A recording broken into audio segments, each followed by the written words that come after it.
7th of September 1940, 16:43 hours, Thames estuary approaches to London. 348 German bombers crossed the Channel that afternoon, escorted by 617 fighters, all tracked by chain-home radar stations along the coast. British estimates projected night interception rates below 2%. The radar worked. The plotting rooms functioned. Fighters scrambled on schedule.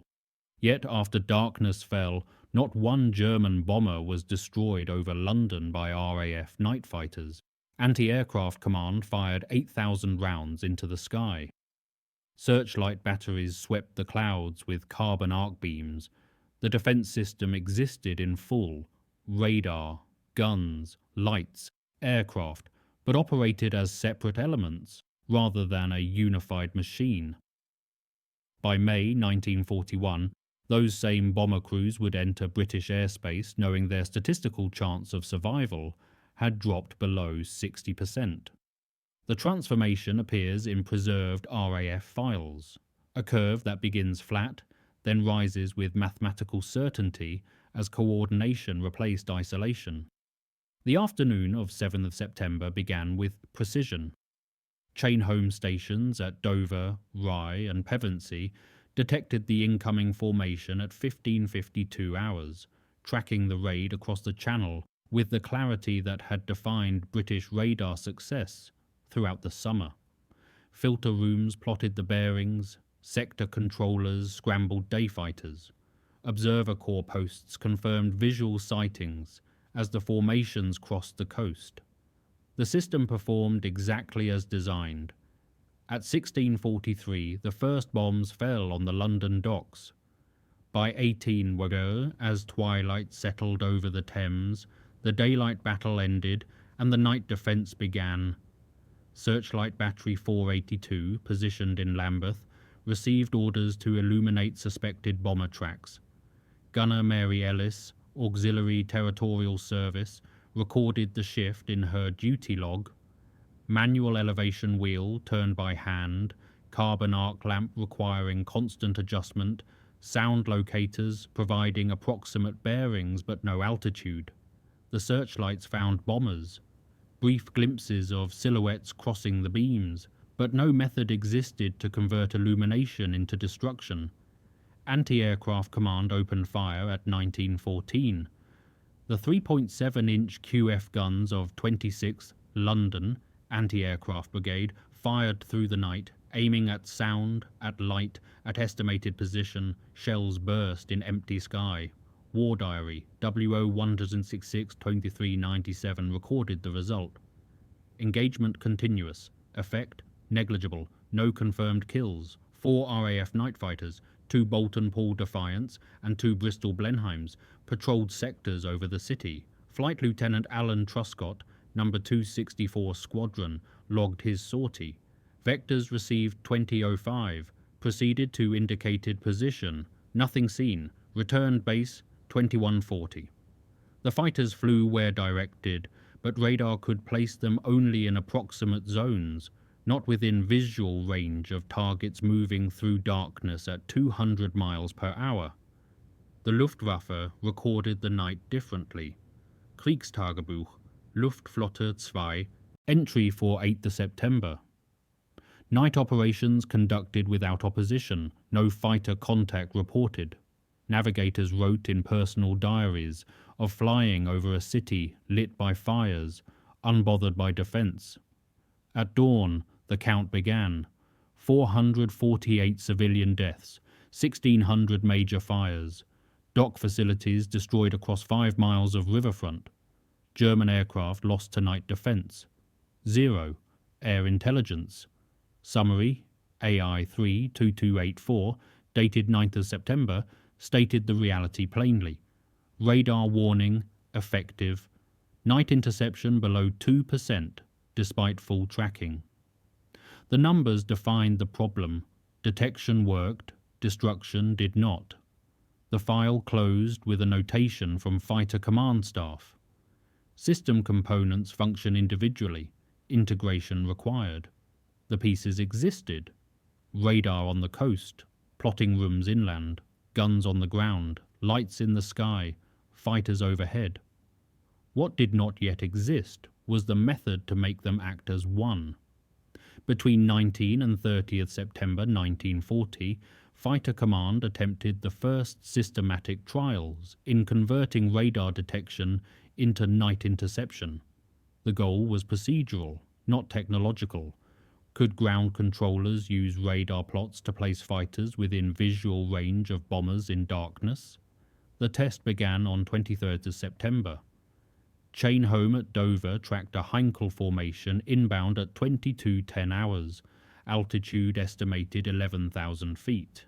Numbered C11 Group Operations Room at RAF Uxbridge received the plot and vectored 2 Defiant night fighters from number 264 Squadron. The fighters reached the indicated sector 4 minutes after receiving orders. Radar showed the bombers still in the area. The fighters saw nothing. Flight Lieutenant Truscott's combat report noted the core problem. Placed in vicinity of enemy. No visual contact possible in cloud. Radar gives bearing, but not precise position. The Chain Home system could track aircraft across miles, but lacked the resolution to guide a fighter to within the few hundred yards needed for engagement. The delay between detection and interception measured consistently between 4 and 6 minutes, time enough for a bomber formation to shift position by up to 18 miles. Filter rooms relayed information to sector operations. Operations contacted fighters by radio. Fighters adjusted course and climbed or descended to intercept. Each step consumed seconds that accumulated into Shishao.air 16487, Fighter Command file dated 24th of September, recorded the assessment. Information reaches fighter too late for convergence. Radar effective at strategic level. Interception ineffective at tactical level. The Luftwaffe continued bombing without meaningful interference. Kriegstagebuch, Luftflotte 3, 26th September. Night flights remained secure. Enemy fighters rarely encountered. German crews reported searchlights and flak as hazards, not fighters. The British response focused on reducing transmission time. Additional WAF plotters were assigned to filter rooms to speed the relay of information. Radio procedures were shortened. Anti-aircraft gun zones were re-gridded to create corridors where fighters could operate without risk of friendly fire. The first recognition that night defense required airspace management, not just weapon deployment. WAF officer Joan Welch, filter room supervisor at Bentley Priory, recorded the improvement in her duty log. Plot to fighter transmission now averaging 3 minutes 40 seconds, still insufficient for interception geometry. The system was accelerating, but not fast enough. 17 night sorties flew between 19 and 30th September. 0 interceptions resulted. The statistics showed the gap clearly. Radar warning time averaged 10 to 14 minutes, adequate for scrambling and positioning. Fighter response time improved from 6 to 4 minutes, but the final phase, closing from sector position to firing range, remained impossible without visual contact, and visual contact in darkness required either searchlight illumination or proximity that radar could not yet provide. The problem was no longer detection, the problem was connection, how to turn a radar blip on a plotting table into a fighter positioned behind a bomber in three-dimensional night sky. On 5th October 1940, the British Air Defence Network attempted its first coordinated night engagement. For the first time, searchlights, anti-aircraft guns, and night fighters operated under unified command rather than parallel authority. The test sector covered the Thames estuary approach, where most bomber streams crossed into London airspace. 37 searchlight positions were repositioned into overlapping 3,000-yard zones, creating illuminated corridors rather than random sweeps. 14 heavy 3.7-inch guns received orders to cease fire above 12,000 feet once fighters entered the sector, a restriction that acknowledged the reality of friendly fire risk. 4 Bristol Beaufighter Mekayev aircraft from No. 604 Squadron were assigned patrol stations with radio contact to 11 group operations at RAF Uxbridge. The engagement plan was simple. Radar would detect the bombers, searchlights would illuminate them, guns would force them into predictable evasion patterns, and fighters would intercept within the lit zones. The coordination depended on timing, each element acting in sequence, triggered by the one before. At 21:34, Chain Home at Canewdon tracked a formation crossing the coast.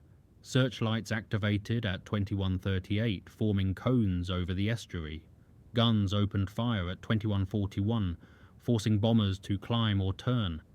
Fighters received vectors at 21:43 and reached the sector at 21:47. Squadron leader John Cunningham, flying Beaufighter R-2069, entered the searchlight zone and sighted a bomber silhouetted against the beam at 2,200 yards. He closed to 800 yards but lost visual contact when the aircraft entered cloud.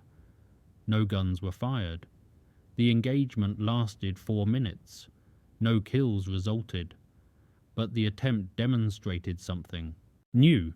For the first time, a night fighter had been placed in visual proximity to an enemy bomber through coordinated action rather than chance encounter. Row 1999-342, Anti-Aircraft Command log dated 6th of October, recorded the outcome. Searchlight coning successful in 3 of 5 cases. Gunfire halted per instruction. Fighter opportunity created, but not concluded.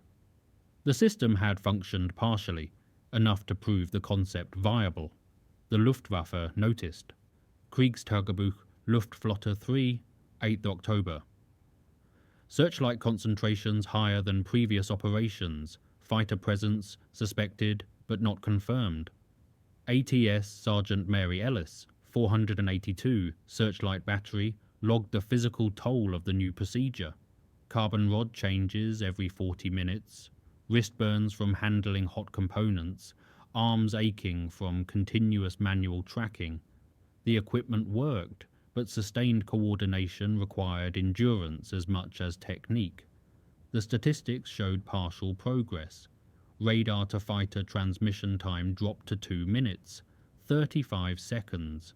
Searchlights illuminated targets 41% of the time, up from under 15% in September.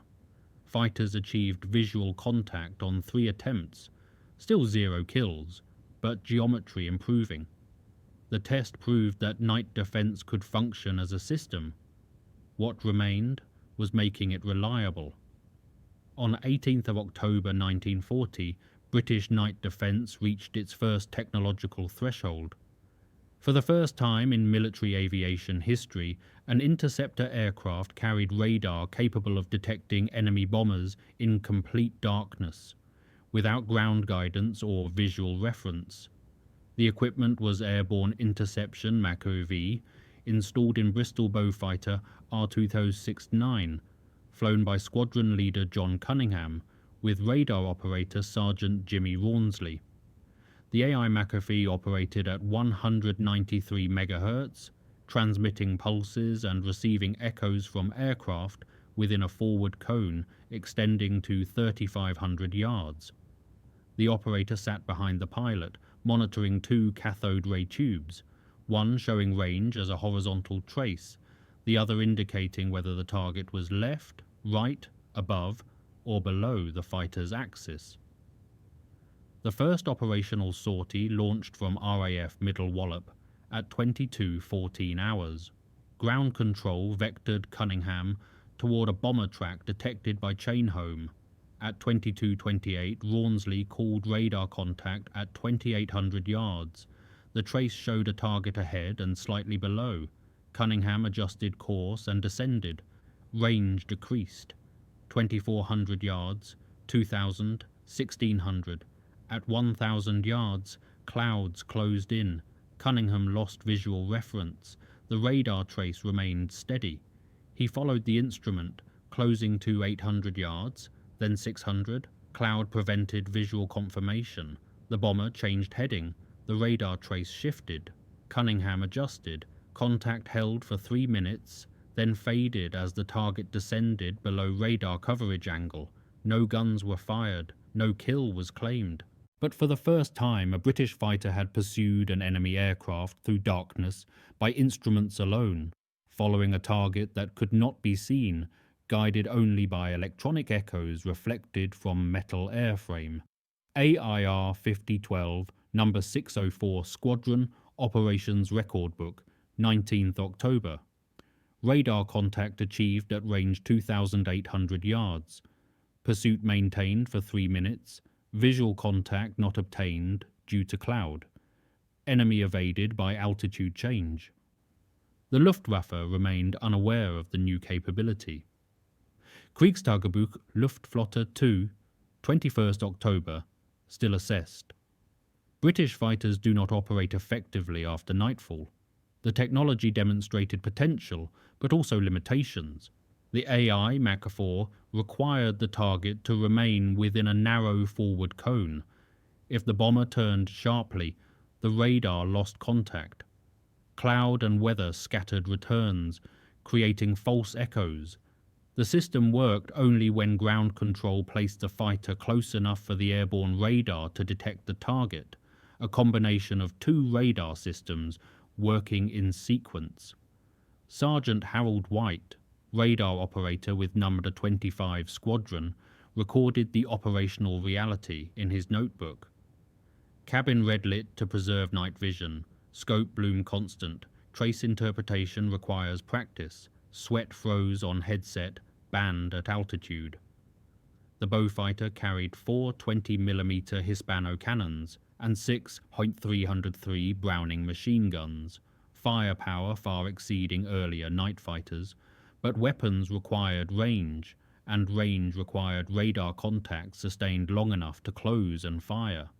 The equation remained incomplete. Radar could find the enemy. Whether it could kill the enemy remained untested. On 19th November 1940, at 01:43 hours, the entire system connected for the first time. Squadron leader John Cunningham and Sergeant Jimmy Rawnsley, flying Beaufighter R-2069 from RAF Coltish Hall, intercepted and destroyed a Heinkel He 111 over the North Sea east of Lowestoft. The engagement marked the first fully radar-directed night kill in air warfare, detection by chain home, vectoring by ground control, contact by airborne radar, and destruction by cannon fire, all linked in one continuous sequence. The chain began at 01:20 when chain home at Fournes detected a bomber inbound at 11,000 feet. The plot reached number 11 group operations within 30 seconds. Ground controller Flight Lieutenant Reginald West vectored Cunningham onto an intercept heading. At 01:38, Rawnsley called radar contact at 3,000 yards. Cunningham throttled forward. Range closed, 2,500 yards, 2,000, 1,500.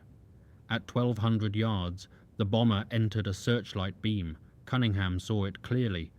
A Heinkel in level flight, port engine exhausts glowing.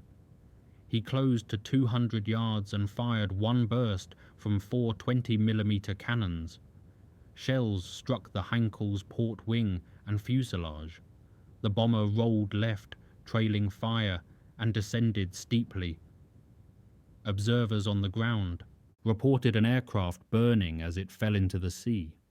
Combat Report AIR 53112 recorded the engagement. Radar returns strong and stable.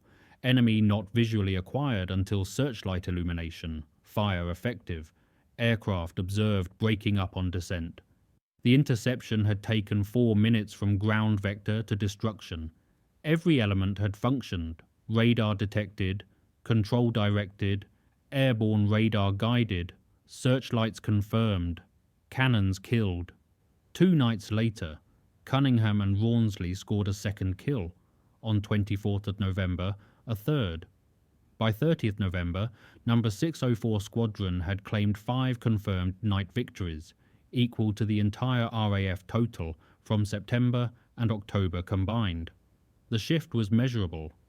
In October, night fighters had flown 112 sorties with 0 confirmed kills. In the first 3 weeks of November, sorties increased to 134, with 8 radar-assisted interceptions and 5 confirmed destructions. For the Luftwaffe, the change appeared suddenly. Unit diaries recorded the first references to radar-directed fighters in early December, 1 month after the capability became operational. Kriegstagebuch, KG 55, 3rd December. Fighter encountered without warning, losses increasing.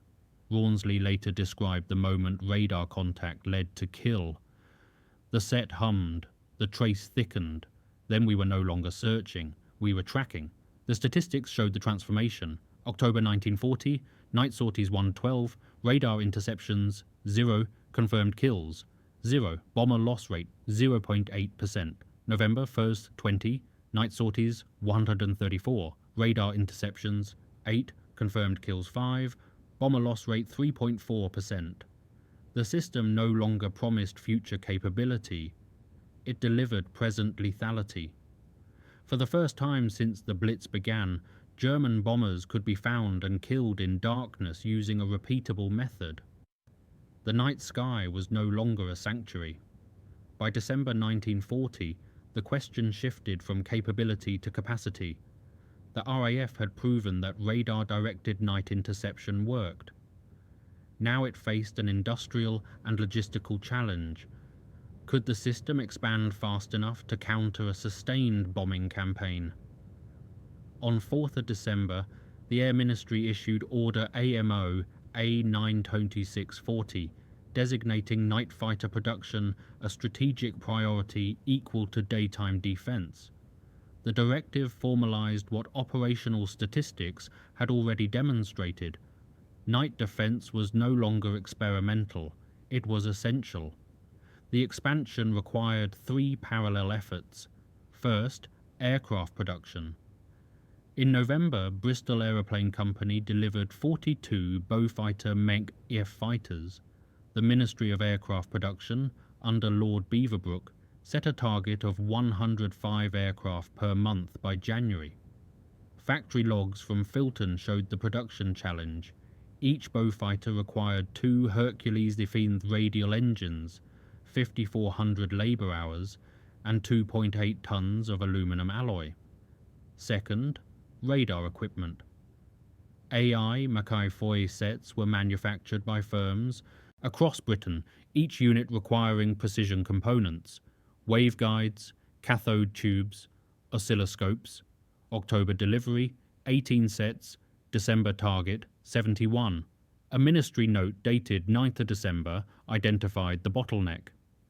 Cathode tube production requires wartime import priority, current output insufficient for planned expansion. Third, personnel training. Radar operators in October 1940 numbered 11 total across all night fighter squadrons. RAF Training Command established course number 9, Radar Operator AI Mankaitaigaev, to formalize instruction previously learned through improvisation. Flight Officer George Partridge, assigned as the first radar instructor, recorded the learning curve. Men instinctively look outside the cockpit, must teach them to trust the screen first, the eye second. The training syllabus included cathode ray tube interpretation, range estimation, target tracking through evasive maneuvers, and radio communication with pilots under combat stress. Planned intake for December through January, 94 candidates. Clifford Hill, Bristol Works engineer, logged a critical flaw in early production. Beaufighters. Cannon jams caused by feed mechanism tolerance errors.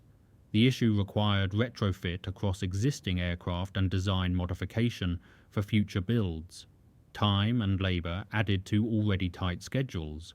The Luftwaffe continued operations without pause. In December 1941, German bombers flew 1,338 night sorties over Britain, intensity unchanged from previous months. But now they faced increasing opposition. The monthly comparison showed the shift. October. Luftwaffe night sorties 1,673, RAF radar-capable fighters 6. November. Sorties 1502, fighters 14. December. Sorties 1,338, fighters 29.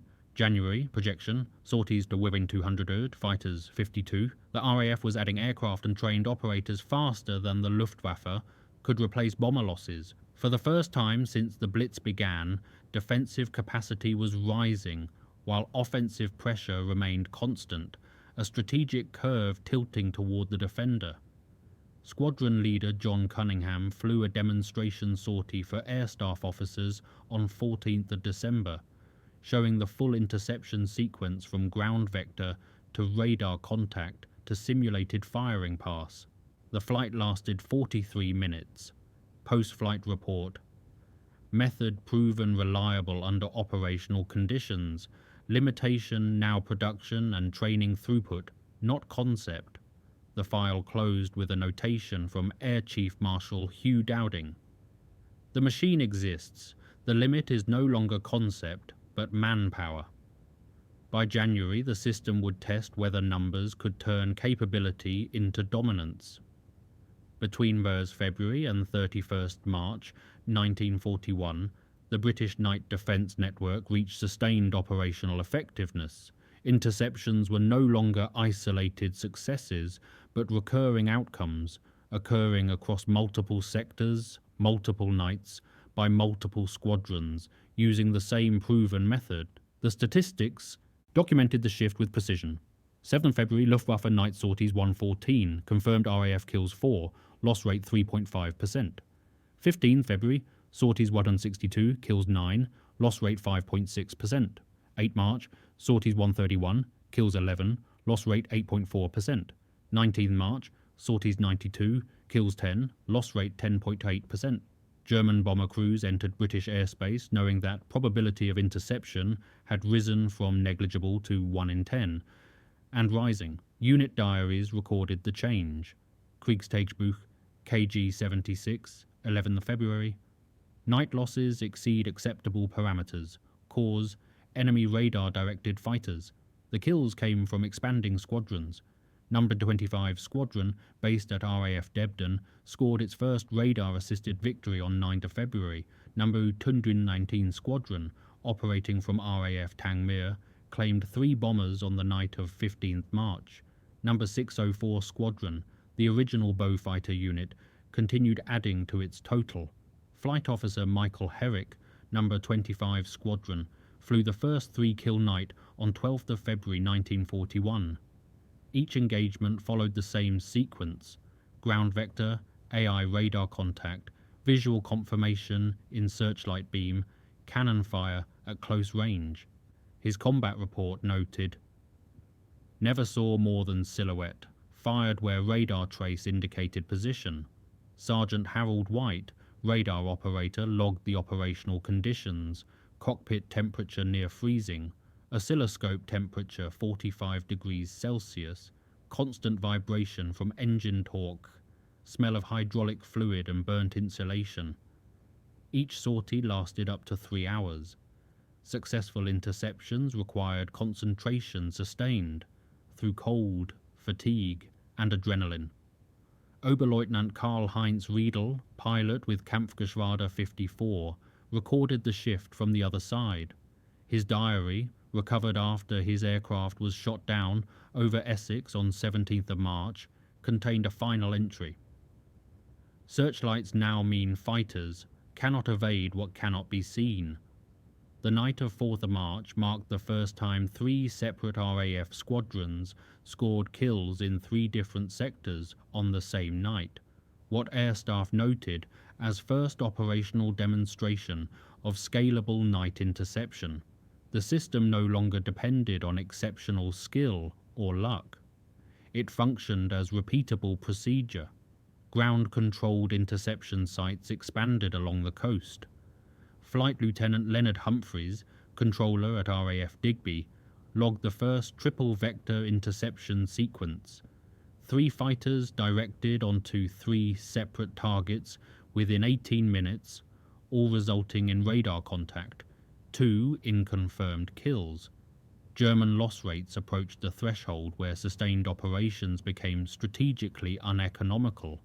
Post-war analysis by RAF Operational Research showed that when bomber loss rates exceeded 7% over multiple months, offensive campaigns could not replace crew and aircraft losses faster than attrition consumed them. By March 1941, monthly German bomber losses reached 39 confirmed, with estimated actual losses higher due to damaged aircraft crashing on return or crews killed by wounds sustained over Britain. Replacement aircraft arrived, but replacement crews, trained navigators, bombardiers, pilots with night experience, required months to produce. The numbers told the story. October 1940. RAF radar-equipped night fighters 6, active night fighter squadrons 3, confirmed monthly kills 0 to 3. March 1941. Fighters 76, squadrons 9, confirmed kills 39. The system had scaled from experimental to operational. Night defense no longer disrupted German bombing. It imposed measurable, mounting, unsustainable cost. By April 1941, Luftwaffe command could no longer attribute night losses to weather, chance, or temporary factors. The attrition was systematic, increasing, and mathematically incompatible with continued offensive operations. Reich Air Ministry briefing, 3rd of April 1941. Bomber replacement and crew training not keeping pace with operational expenditure. The assessment marked the first formal acknowledgement that the night campaign over Britain had entered unsustainable attrition. German unit logs recorded the new restrictions. Bombers were ordered to fly individually rather than in streams, reducing radar visibility but also reducing bomb tonnage per raid by up to 40%. Altitude requirements increased to 16,000 feet, beyond effective searchlight range, but also beyond optimal bombing accuracy. Approach routes shifted to indirect paths, longer flight time, higher fuel consumption, smaller bomb loads. None of the adaptations reduced loss rates. The RAF system adjusted faster than German tactics could evade it. 8 April. German night sorties 149, aircraft lost 10, loss rate 6.7%. 16 April, sorties 121, lost 9, rate 7.4%. 3 May, sorties 92, lost 11, rate 11.9%. 10 May, sorties 88, lost 7, rate 7.9%. The final major raid on London occurred on the night of 10 to 11 May 1941. 88 bombers crossed the coast, 7 were destroyed by night fighters, 3 by anti-aircraft fire. Damage in London was severe, 1,400 civilians killed, the worst single night of the Blitz, but German losses continued at rates that made repetition impossible. Major Otto Behrens, Luftflotte, 3 staff officer, wrote in a memorandum dated 8th of May, "Losses unsustainable beyond June without degradation of bomber arm." The assessment proved accurate. After 10 May, large-scale night raids over Britain ceased. RAF interception methods had reached full maturity. Monthly statistics for April showed 85% of night kills were radar-vectored intercepts, compared to 61% in January. Flight Lieutenant Michael Herrick scored 2 kills on 8th of April. His combat report noted, "They fly higher now, but altitude provides no protection." Recovered German aircrew diaries document the psychological shift. Gefreiter Wilhelm Krauss, navigator with Kampfgeschwader 2, wrote in his final letter home before being killed on 3rd of May, "The searchlights now mean we will not return. We know when the lights find us, the fighters are already there." Flight Officer George Partridge, radar instructor, recorded training throughput: 140 radar operators trained by May 1941, compared to 11 in October 1940. The system had industrialized skill that began as improvisation. Three converging factors ended the Blitz. First, bomber loss rates between 7 and 12% monthly, mathematically unsustainable. Second, night fighter interception rates exceeding 40% in targeted sectors, eliminating German tactical advantage. Third, aircrew replacement rates below attrition, German training pipeline producing fewer crews than combat consumed. Reich Air Ministry Production Memorandum, 14th of May 1941.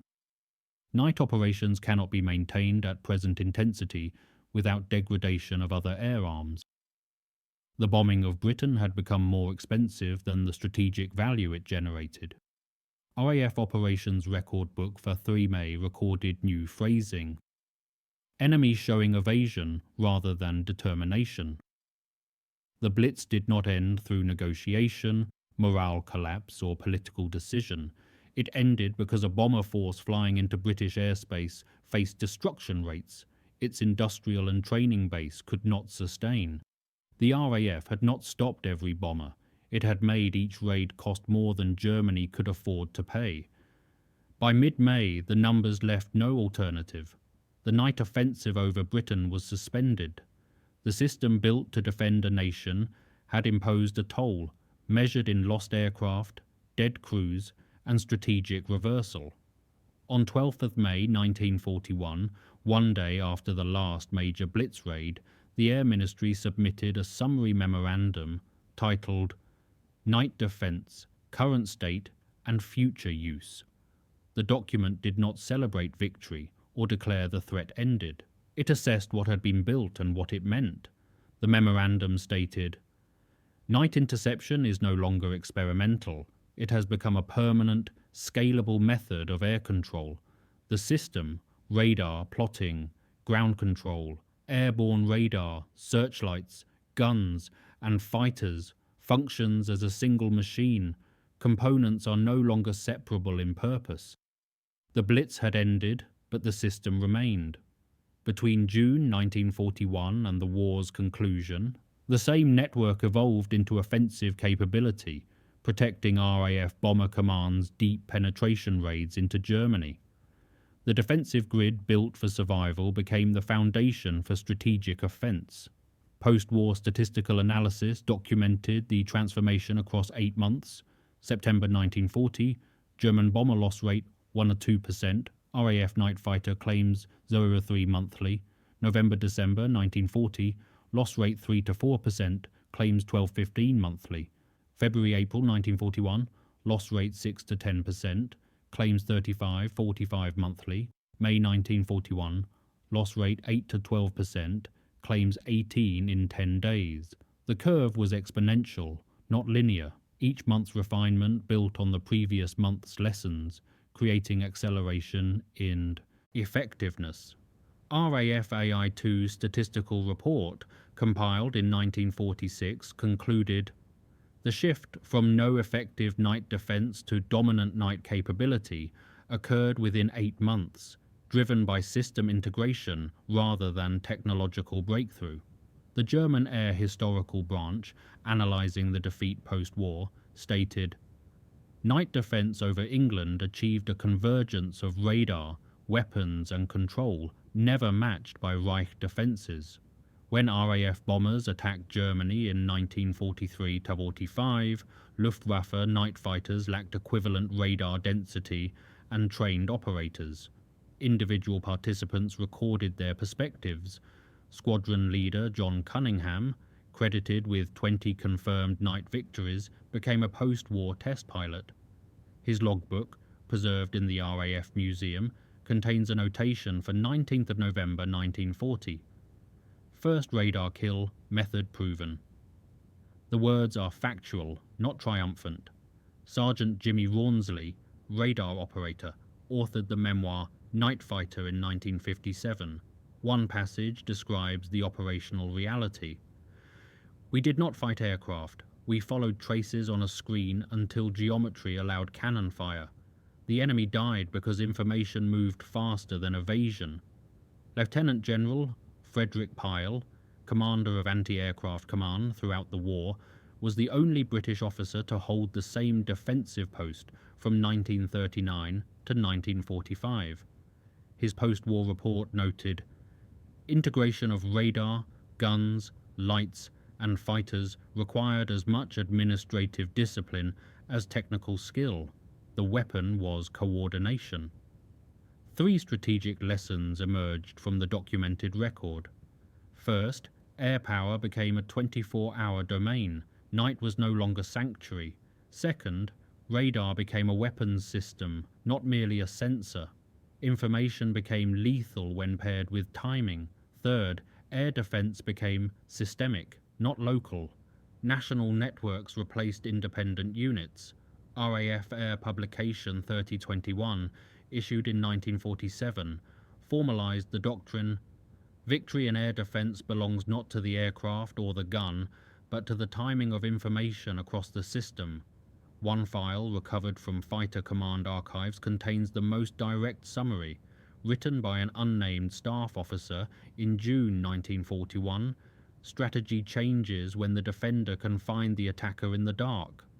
The Blitz casualty totals were recorded with precision. 43,000 civilians killed, 139,000 injured, 2 million homes damaged or destroyed.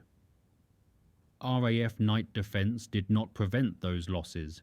It ended the campaign that caused them.